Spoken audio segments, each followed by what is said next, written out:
Ferragosto in fabbrica l'Electrolux di Susegana, non proprio il giorno dell'assunta, ma comunque venerdì 16 agosto, nel pieno di quello che sarebbe dovuto essere un ponte di vacanza e invece sembra trasformarsi nel trampolino della ripresa. Un'improvvisa e urgente commessa di 2000 frigoriferi a incasso ha indotto la direzione a chiedere ai dipendenti la disponibilità a lavorare nella giornata inizialmente compresa in una 4 giorni, da giovedì a domenica, di chiusura totale del sito produttivo. I sindacati hanno detto sì, non solo la FIM-CISL e la Wilm-Will, ma anche la FIOM-CGL, che pure nella rappresentanza interna a questo stabilimento costituisce una delle formazioni sindacali più antagoniste del Veneto e che ora incassa invece complimenti inaspettati. Un sindacato che guarda con modernità alla contrattazione aziendale, che pensa che la sfida dell'impresa sia anche la sfida del lavoratore. Direi veramente una nuova visione che si vede sempre in maniera più frequente nelle imprese del Veneto.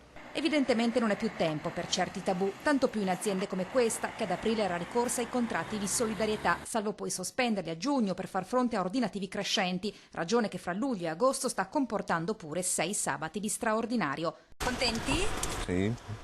Positivo, perché sicuramente ci vuole anche questo, e la cosa è che più giorni di questi ci sono, meglio sarebbe, insomma. Difficile dire se questo spiraglio di luce coincida con la fine del tunnel. Di sicuro anche per settembre la multinazionale ha confermato la prosecuzione dell'orario su 2 turni per 8 ore al giorno. Finalmente niente riduzioni dopo tanti tagli.